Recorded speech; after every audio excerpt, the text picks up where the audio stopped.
everybody? Jeff Lightsy Jr. here with the Black Boss channel. Be sure to hit the thumbs up button, like, share, subscribe, and the notification bell because we upload all the time. Now, Lamelo Ball had his first start for the Charlotte Hornets. He had 14 points. He did pretty well, and they got a win. Malik Monk, who was a first-round pick of them a few years back out of Kentucky, really went crazy. I think he had 36 points. Malik Monk had 36 points and hit 9 threes. He just went crazy, and they beat the Miami Heat, a team that is really struggling. The Heat are not in the playoffs right now. The Heat have a losing record. The Heat are 7-13. A lot of people were wondering about the health of the Lakers, and a lot of people thought that the Lakers would struggle because they're an older team, and they had played in the bubble. They played in the finals, 6 games in the finals, won the championship, and thought they might not bounce back the same, but the Lakers have been fine.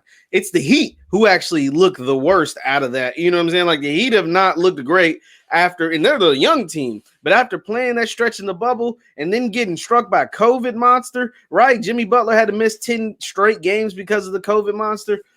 They have not looked good. They 7-13. They're not in the playoffs. Players have missed games because of COVID. The lineups haven't been the same. Players haven't performed to the ability that people have thought they were going to perform after making a finals run. Like, it's just been a bad season for the Heat. They're going to have to try to turn it around moving forward, post All-Star break or whatever. They're going to have to try to turn it around because it ain't looking too good.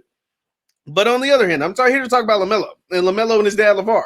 So Lamelo Ball started because Terry Rozier wasn't available. I guess he was injured or whatever. He wasn't able to play, so LaMelo made his first start. And I figure LaMelo is going to be the starter at some point, right? But his coach said he doesn't play him as much as he should, and he got 31 minutes, which is a nice amount, but it isn't a lot amount when a whole starter is gone, right? Terry would have played 40, so LaMelo, honestly, he only played 31 because Terry wasn't there. And he had a solid game. He had a great game, but a solid game. But 31 minutes, you still think you have a little more. Malik Monk also had 36, so that was different. He had 9 threes, so those were some of the minutes there.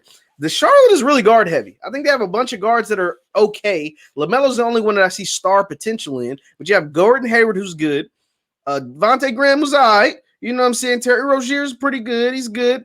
Malik Monk looks like if he could get his career together, he could be pretty solid. And then you all obviously have LaMelo Ball. So his dad is going to have a problem with what's going on. His dad or somebody out of that camp has already leaked that LaMelo would consider leaving Charlotte after his rookie deal, right?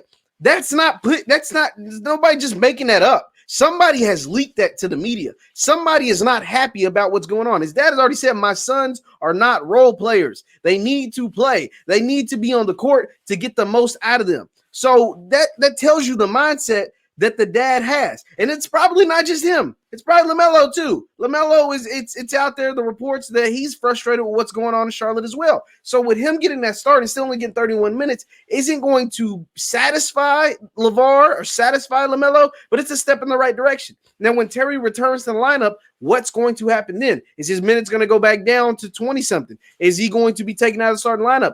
Even if with the emergence of Malik Monk, it's not gonna make things better. It's gonna make things better for Charlotte, right? Like they're hovering around 500 as a team.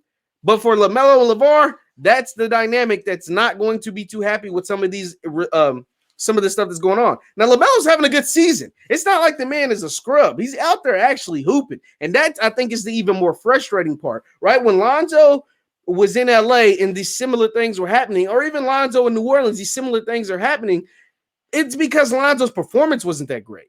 LaMelo's performance is actually really good for the small amount of minutes or considerably small amount of minutes he's getting to being the number 3 overall pick.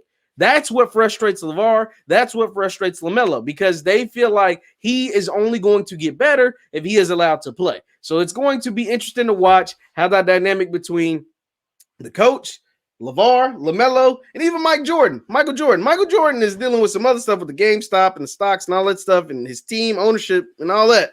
But eventually, he's going to be drugged down into this if he gets serious enough. Let me know your thoughts in the comments down below. Once again, I'm Jeff Lightsy Jr. at the Black Boss channel. Be sure to hit the thumbs up button, like, share, subscribe, and I will see you guys.